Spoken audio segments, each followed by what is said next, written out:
What's going on, everyone? It's Mitch from RespectMyRegion.com back with another episode of the North American Weed Tour podcast. We're looking at the best in legal cannabis across the map and beyond. Today, joined by special guest John Shute of PufCreativ. How you doing today, John? What's up, Mitch, and the Respect My Region crew? So happy to be here. Thank you. Thank you for coming on here, rocking with us, my guy. I've seen you around the map a couple times over the last few months, and I'm sure it's not going to be the end. But we'll get into PufCreativ, the Colorado-based marketing and branding agency here in a bit. But first off, I ask every guest what's their kind of start in this journey with the plant being cannabis. So I'm kind of curious your origin story with weed, man. Totally. Well, I grew up in southern New Jersey. So at a very young age, I was told that cannabis was the devil's lettuce. My parents were super against it because they didn't want me to get in trouble. And then I think I first consumed cannabis when I was about 13 years old with my friends, and I fell in love with it right away for a number of reasons. And did it for about like a year or two, and then I got in trouble. Like one of my friends got in trouble, so then I ended up getting in trouble, and then people weren't allowed to hang out with me anymore. So that definitely messed with like my mental health and things, in high school, and was totally judged. And it wasn't until later, as cannabis becoming medically legal, and I did a lot more research into why maybe I enjoyed it so much, for things like my ADD, my creative side, things along that nature. I also was doing research into how it was helping with like opiate addiction and pain management and things like that. So right after I got my master's degree, I was the manager of a nightclub in South Florida, and didn't really feel fulfilled. And at the same time, I lost a bunch of friends and family to opiates, actually. And that was kind of the tipping point for me to kind of bringing my professional skill set and also my passion into the cannabis industry. And that was just over 7 years ago now. So honored to be in the industry and to just be on podcasts and platforms like this, just talking about the plant. It's amazing. I never thought that this would happen in my lifetime, so it's kind of a beautiful thing.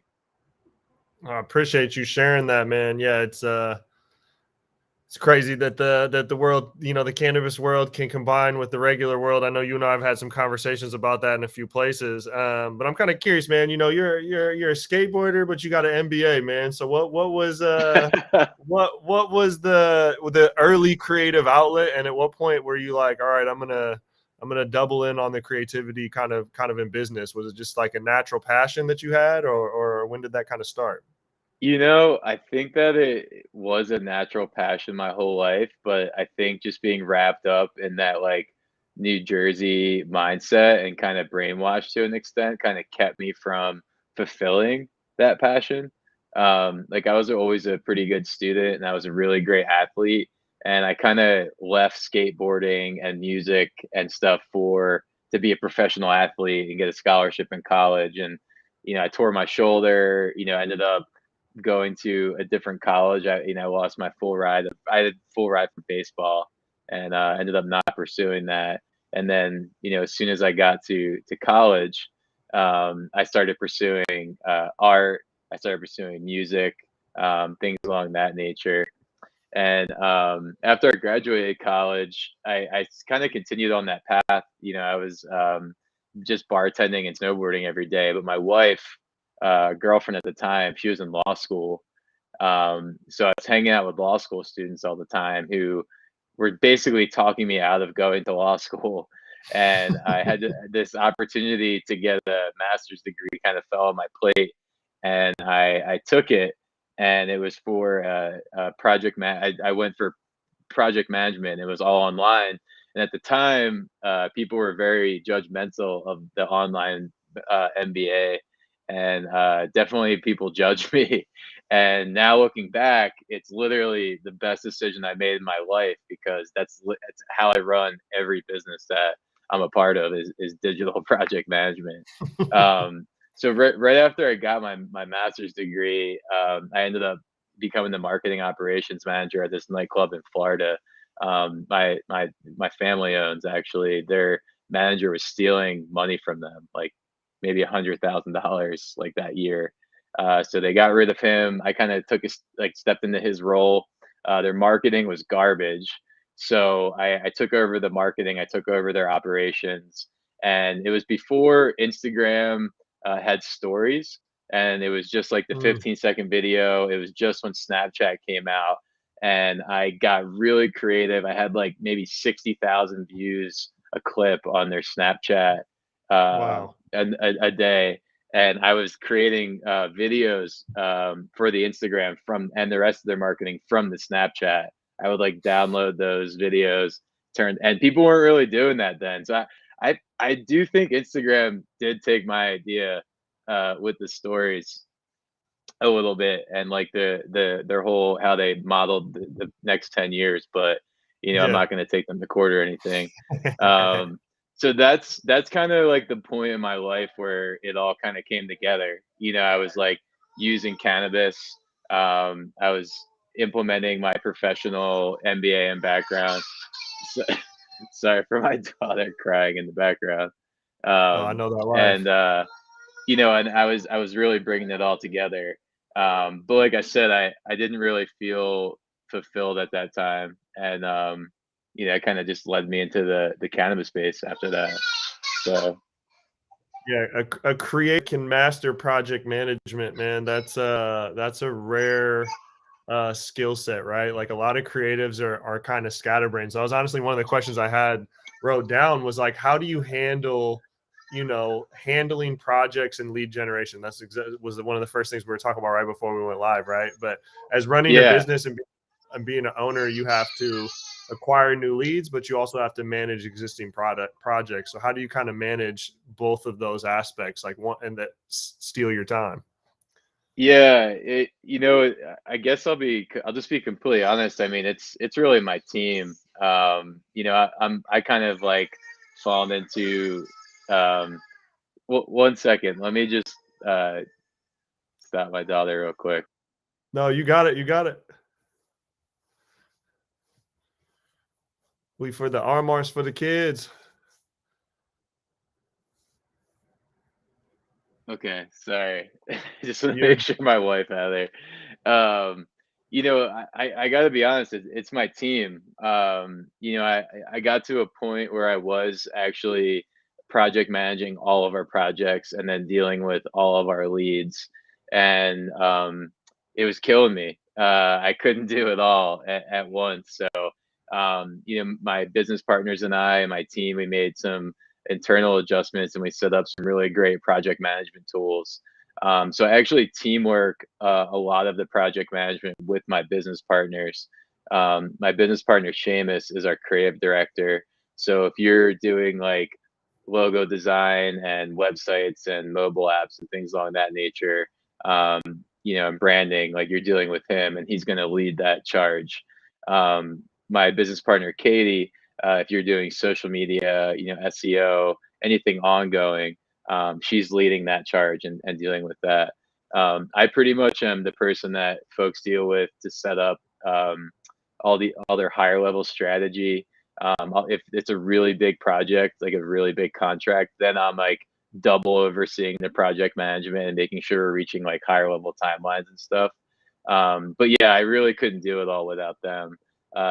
People are dealing with me for a lot of the negotiations, setting things up, so it's like really long term. And that's really a big angle that we're taking right now is, hey, like you could take a shortcut to your marketing and work with an agency for a quarter of the price or half the price, but eventually you're gonna need to work with someone like me, and you're gonna have to re-spend all that money and time. So why not just really set this up right now and think it through the right way, because it's actually gonna not only save you money and time, but make you way more money Mhm. in the long term. So that's really the approach we're taking now, and I'm really grateful that we've been able to set up our system in a way where it's just a well-oiled machine now. And we're really flexible and able to adapt quickly because our internal team who works under us have all been with us for a while. We focus mainly on organizational culture and mental health. Like we actually just anyone who's on our health insurance right now, we just took over full payment of that, which I'm like, as of today.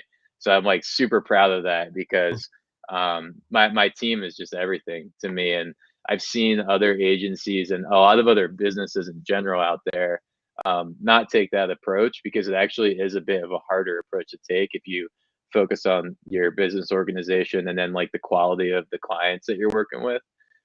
But we've taken that approach and it's actually really starting to pay off for us, even though it's been quite the headache and a bit of a hustle to get to that point. Um, so Yeah, yeah, it's a lot of upfront time, education, and cost, but obviously it's an investment and an investment into your people, which is worth it, more often than not. What are some of the like the typical projects that you guys are running? I know obviously you got full service and do a lot, and you just mentioned kind of three main departments that obviously have multiple subcategories underneath it. But what's kind of your typical scale that you're or typical offerings that you're working with clients on? it's kind of across the oh my god, sorry. It's all good. Um give me one more second, I'm sorry. No, you good, man. You good. I got the little one too. I know how it goes.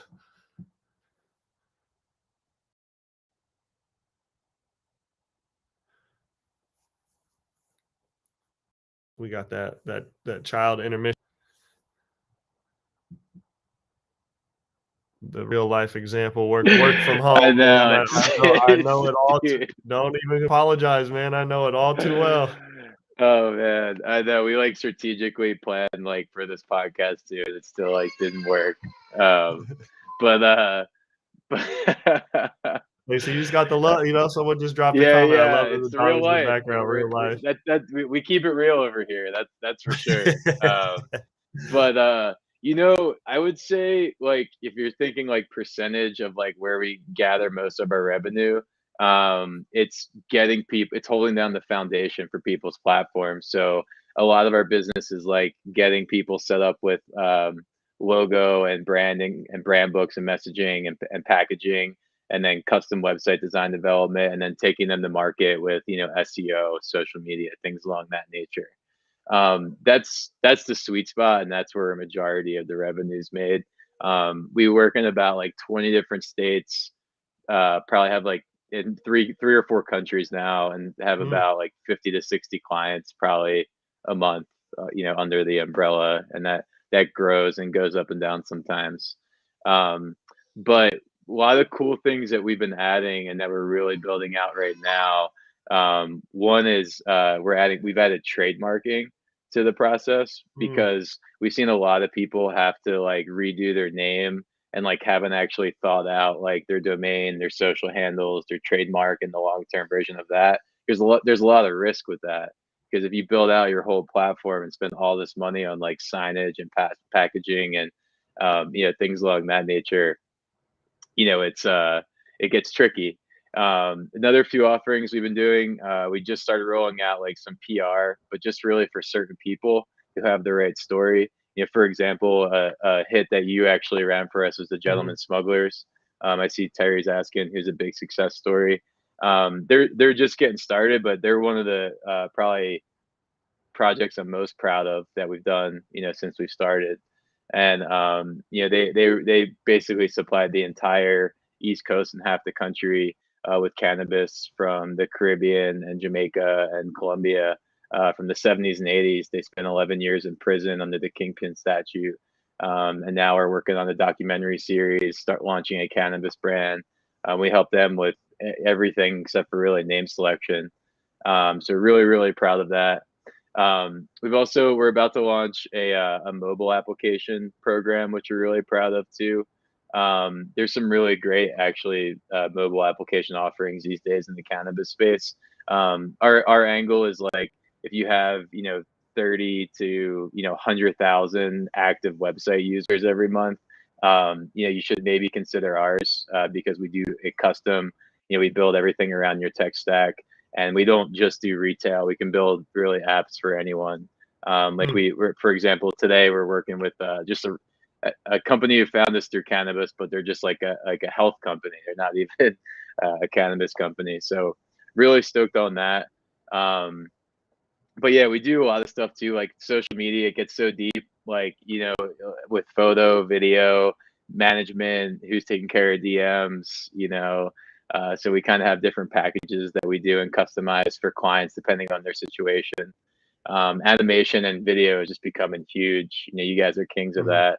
So we've really been diving deep into that. But I would say the coolest thing that we're working on with some companies like Connected in California, and they're in a few other states. I think they're like the biggest brand, one of the biggest brands in California. Right. Companies like Rebel Spirit, they're Oregon's #1 pre-roll brand, going state to state.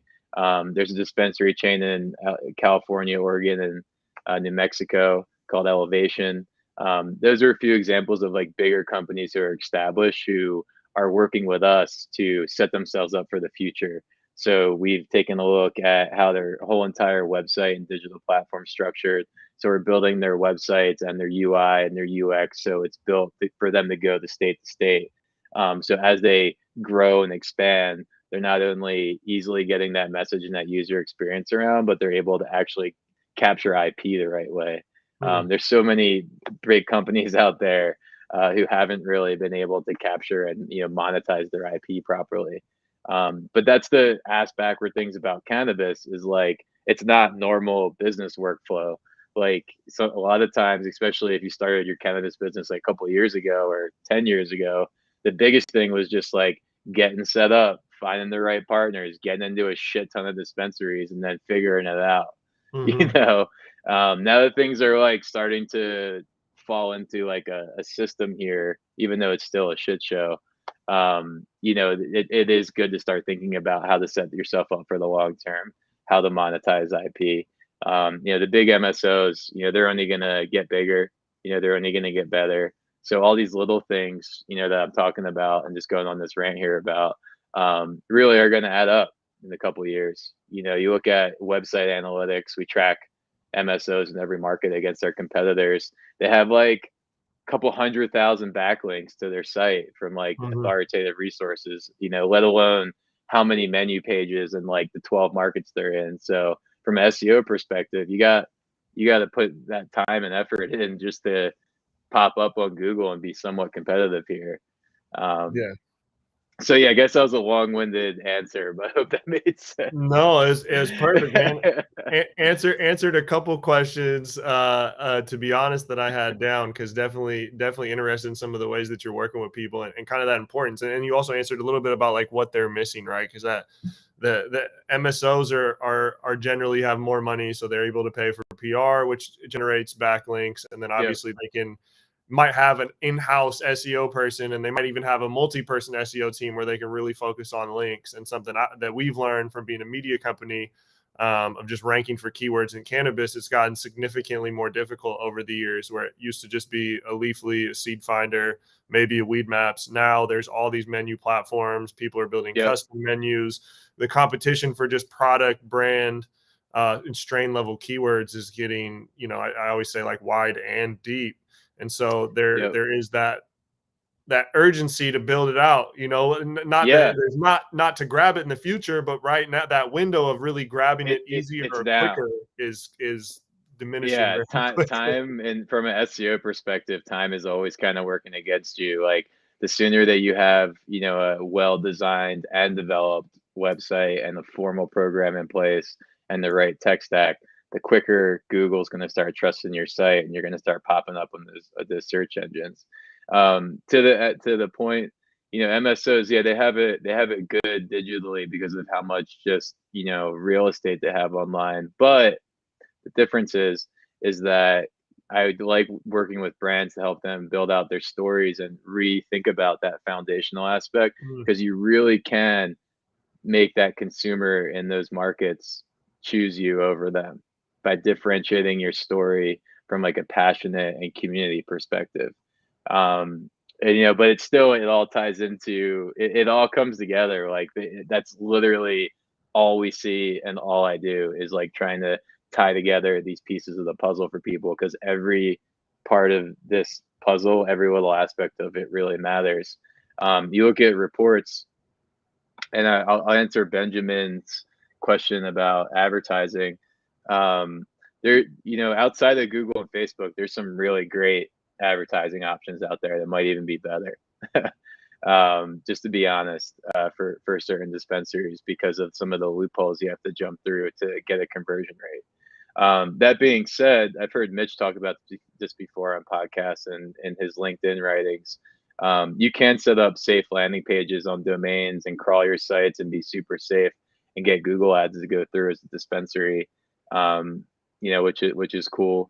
We just noticed as of recently they've actually tightened things down, and we've been getting a lot more flags pop up than normal, which is unfortunate. With Facebook, if you set up your e-commerce for swag or something along that nature the right way on a safe domain, that's another way to get social media ads to go through. But again, you're going to have to spend a lot of money. You're going to have to jump through some loopholes, and it's going to be a bit tricky. But that being said, we have plenty of clients who do those things. We have plenty of clients who use just other advertising options out there in the cannabis space. And when you're doing ads, you're doing SEO, you're doing social, you're doing backlinks, you have good branding, you have a well-designed website, you do community efforts, you will prevail right now, at least from what we're seeing. All of our clients are very, very competitive and trusting our advice, when they allow us to give it. And, I'm really grateful for that right now. So it's been really cool going through this process in this industry, because it's a wild one.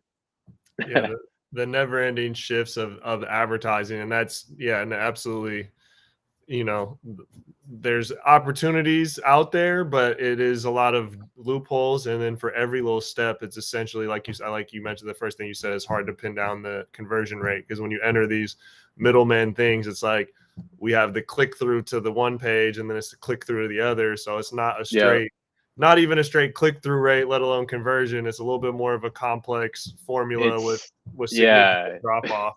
It's tricky, man. We try to look. That's why I love talking to people about their tech stack, because we love Google Analytics, obviously. We use Moz for our SEO reports, which I love their reports, but I love stacking them up with the POS, with the online ordering data, cross-referencing them all, and then really jumping to conclusions based off all that data. Because there's some really good stuff out there, but it's a bit more tricky to make a long-term educated decision and even prediction in some cases based off that data. But there's some really good analytical companies out there that have some great integrations that we work with, that we have clients that are doing well and making predictions before they happen, which is tough, but it's possible. And what do you think about advertising in general? What are some of the outlets that you see as far as customer acquisition? Because SMS, I think for me personally, is one of the better spends, email or text, right? I think generally anything that's e-commerce or a measurable marketing spend, those are pretty great, but those only work if you have databases to work, right? You can't just SMS. I mean, there's a couple ways that aren't quite ethical, but you can't ethically SMS people that you don't already have an existing database. So what are some of the ways digitally that you like to work on building those databases? Totally. Yeah, I agree. I love SMS and email, and even push notifications with apps. But again, to get to that point where it's going to be effective is a journey. I think for any type of outlet, marketing or advertising or PR, especially before brands launch. Right now, we have a few brands who are about to launch, a few dispensaries are about to launch. So they're doing different display advertisements in different markets, targeted around their locations and their target demographics, and driving them to loyalty pages, like a Spring Big or like a Alpine or something along that nature. And then we segment those audiences based off when they signed up, or if you have multiple locations or something, like which location that might be or something along that. So we love using display ads. I love the organic social effort. Besides that, there's print efforts, there's billboards, we do influencer marketing in some markets too. But those types of things are like market to market and really Mhm. client to client. And like clients that are on like a bit more of a minimal spend, I will suggest doing, display. It's really great. It helps boost the organic efforts on the site. Then you actually are like being purposeful in your marketing by collecting that IP and data. Clients who have bigger spends, it's like, let's do display, let's do PPC, let's do print, let's do it all because it's really going to make a difference, especially like prior to launch. Um, so I also encourage people like social media. It's a great tool if you use it the right way.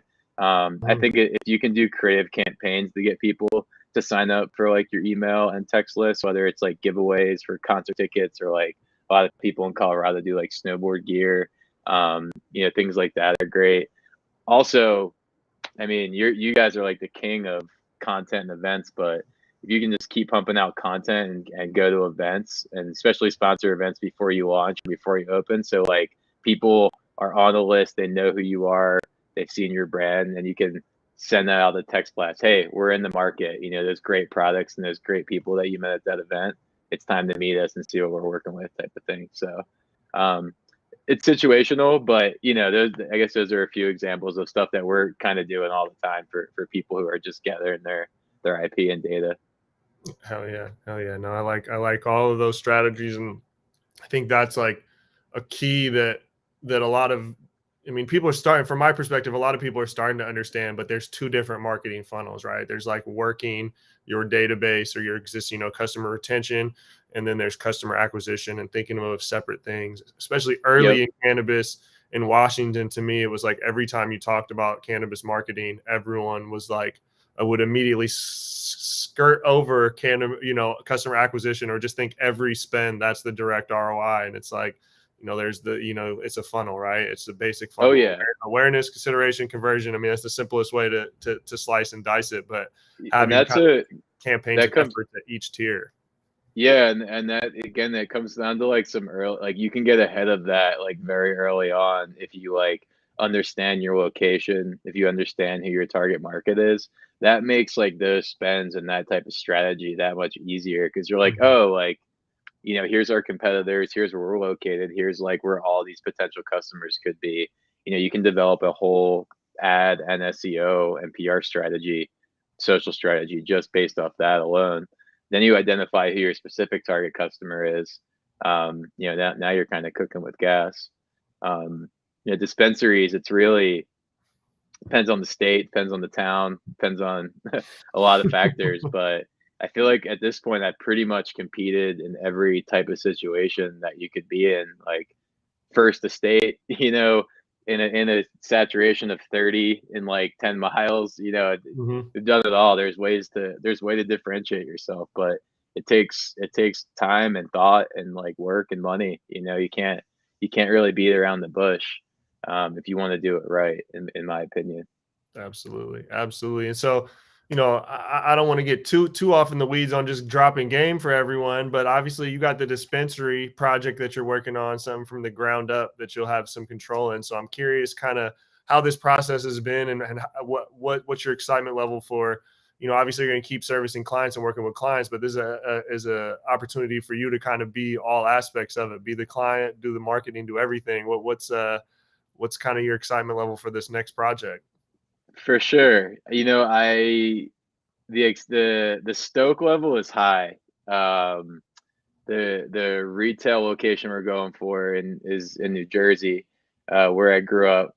So I think in the cannabis industry and in New Jersey in general, you need to approach things with very high vibes and very low expectations. So I have very big plans for our retail space. I think a lot of people are starting to get intrigued by like what I'm writing about and talking about because I have 7+ years of the marketing experience, but now I've gone through the entire application process and raising money and dealing with real estate and dealing with like local municipalities and mayors and things like that. So the plan is, yeah, we want to continue crushing it for our clients and for anyone who's looking to work with us because we really do know what we're doing, and especially now of all times, I think this is probably the most critical time in cannabis. Um, if we like right now, we just started construction. We just submitted a cure resolution, which the state was asking us for more financial information to prove we could actually open, which is pretty standard. So we're hoping they get back to us soon. Um, Once we open, it's in the same zip code I grew up in. Mm, So it's pretty much a dream come true. It brings everything I've done the past like decade of my life full circle, going back to provide my friends and family with safe access to cannabis in the place that I was judged in my mhm. entire life, up until I started this. Even when I started PufCreativ, like people were like, cannabis marketing, what? Like, dude, you're gonna fail. So it's kind of like a slap in the face to those people who doubted me too. But I have all the best intentions with it though. I want to change their minds and their hearts and show them like, hey, I got in this for a reason and this is why, and here's the result of that. So we plan to. I'm already talking to mayors who have opted out in the surrounding towns. So once we open, we're going to plan to go into the surrounding townships. A lot of towns I see that I've talked to have opted out because they didn't want to deal with a corporate entity, and there's no one local who knows what they're doing. Mhm, So mhm. my group and my team, we're coming in. My partners have retail experience and consulting experience and architecture experience. So we're coming in. We're looking to provide a local, genuine experience to consumers and just do it the right way, community focused, education focused. Um, but the whole time, I still want to pursue PufCreativ and provide this knowledge and this experience to the world. Like I said from the start, we know we're my business approach and anyone I work with is always going to be genuine, community focused, organizational culture focused, and it's again it is the harder route to take sometimes in this cutthroat industry. Um, but that's what we intend to kind of spread that love, from both sides, the agency and then now having the opportunity on the retail side. And I would love to carry Respect My Region flower in our dispensary when it opens. And that being said, we are talking to local processors. We are picking up more clients in New Jersey too, which is really, really cool. I just pitched two big people today actually. And we are going to plan to launch our own brands. We already have some really cool creative ideas. I can't wait to share with you because you will get a kick out of some of these ideas. Mm. Um, but it's one foot in front of the other. Like I said, high vibes, low expectations. So, all these ideas are written. Everything's kind of in this roadmap, but it's one foot in front of the other. Once we get approved, we're going to just focus on opening up this first location. And then from there, sky's the limit, hopefully. Mm. I love if, that, if man. Circle K doesn't get us. Hey, man, if Circle K doesn't acquire you, I just saw some backlash on that today, actually. yeah, yeah, they're going nuts about that right now. I don't know. PR doing what PR does, man. Yep, the wild thing. Uh, well, shoot, man, John, I really appreciate you hopping on here today, man. For those out there looking for more information, pufcreativ.com, PUFCREATIV.com. Anything else you want to plug real quick before I get you up out of here, man? No, just shout out to you guys for killing it and just being my friends. I got mad love and respect, guys. One thing I do want to throw out there for some folks who are listening in or tuned into this is I did just drop a blog about the best approach to cannabis retail marketing during the application process. Mhm. I think there's some information in there that is worth a look. So anyone who's interested in that, please take a look. And I'll actually be plugging Respect My Region in my next blog about the grand opening. So keep an eye out too.